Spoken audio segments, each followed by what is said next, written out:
Бир аз мурун эле мына ушул залда Акылбек Жапаровдун Өзбекстандын премьер-министри Абдулла Арипов жана Синьцзян Уйгур автономдуу районунун партиялык комитетинин катчысы Ма Синьжуй менен болгон жолугушуусу жыйынтыкталды. Анда тараптар соода жүгүртүүнү көбөйтүү, Кытай, Кыргызстан, Өзбекстан темир жолунун курулушу, ошондой эле 3 өлкөнүн географиялык жактан жайгашкан ордун артыкчылык катары пайдалануу маселесин талкуулашты. Кытай, Кыргызстан, Өзбекстан темир жолунун курулушу 3 өлкөнүн соодасына дем берет. Бул кылым долбоору аркылуу Кыргызстан транспорттук туңгуюктан чыгып, Европа менен Кытайды бириктирген өлкөгө айланат. Бул темир жолдун курулушу биринчиден логистикалык маршруттарды кеңейтүү жана чыгыш батыш багытында эң кыска кургак жол маршруттарынын бирин түзүү менен шартталат. Учурда бул жашыруун эмес, товарларды жеткирүү үчүн колдонулуп жаткан логистикалык каттамдар олуттуу тыгынга учурап, көп учурда кечигүүлөргө дуушар болууда. Ушуга байланыштуу азыркы кырдаалда бул долбоорду ишке ашыруу Кыргызстан үчүн гана эмес, Евразия континентиндеги соода жана логистикалык чынжырдын көптөгөн өлкөлөрү жана катышуучулары үчүн өтө маанилүү. Бул долбоор Борбор Азиянын дагы соода экономикалык мүмкүнчүлүгүн жогорулатат, товарларды арзан жана ылдам ташууга өбөлгө болот. Негизги артыкчылык жүктөрдү жана жүргүнчүлөрдү чыгыш батыш багытында жана тескери багытында транзиттик ташуу убактысы деңиз жолуна салыштырмалуу 2 эсеге жана түндүк каттамдар аркылуу өтүүчү транзитке салыштырмалуу дээрлик 900 километрге чейин кыскарууда.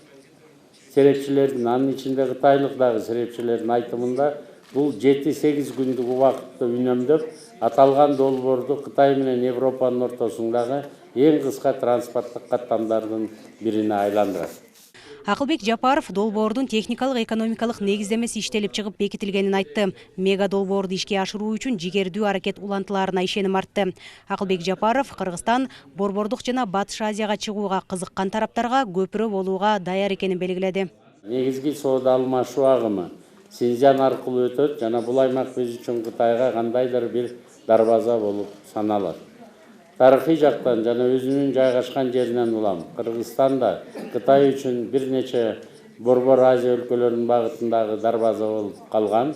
Ушул тапта Торугарт жана Эркечтам аркылуу жүк ташуулардын көлөмүн көбөйтүү зарылдыгы бар. Ал үчүн бекеттердин өткөрүү жөндөмдүүлүгүн жогорулатууга аракет көрүлүүдө. Жакында аталган 2 бекетке тең жаңы жабдуулар орнотулат. Өткөрүү пункттарды модернизация алкагында биз саатына 125 автоунаага чейин өткөрүү жөндөмдүүлүгүнө болгон заманбап текшерүү кара комплекстерин сатып алуудабыз. Быйыл алар Эркечтам жана Торгат өткөрүү пункттарына орнотулат. Кыргыз тарап ар бир ошол өткөрүү пункттарын суткасына 1000 унаага чейин өткөрүү мүмкүнчүлүгүн көбөйтүүгө максат кылып жатат. Сиздер менен бирге иш ашырып жаткан бардык чаралар жана чечимдер бул максатка жетүүгө мүмкүндүк берет деп ишенебиз. Акылбек Жапаров 3 өлкө трансчек аралык электрондук сооданы өнүктүрүү үчүн географиялык жакындыгын жигердүү колдонушу керектигин белгиледи. 3 мамлекеттин көп кырдуу өнөктөштүктү илгерилете турганына ишеним артты. Өз кезегинде Абдулла Арипов соода сатык соңку жылдары жакшырып жатканын белгиледи. Хамкорлук алакалары барча шарайытларда Кытай менен Кыргызстан биздин негизги соода өнөктөштөрүбүз болуп саналат. Соңку жылдары соода жүгүртүүбүздүн көлөмү көбөйүп, тарыхый чекке жетти. Биз транспорттук, логистикалык, энергетикалык жана башка тармактарда алаканы арттырууну көздөйбүз. каршы курашта ар томонлама хамкорлукну давам эттеребиз. Абдулла Арипов мындай 3 тараптуу жолугушуу тарыхый мааниге экенин белгиледи. Ал эми өз кезегинде Ма Синьжуй соода жүгүртүүнү илгерилетүүгө, ошондой эле 2 жана көп тараптуу кызматташтыкты арттырууга даярдыгын ырастады. Тараптар мындан ары дагы өнөктөштүктү илгерилетүүгө жана кызматташтыкты бекемдөөгө даярдыктарын ырасташты. Жазгүл Сейдахматова, Бекзат Машрапов, ЛТР, Кашкар шаары.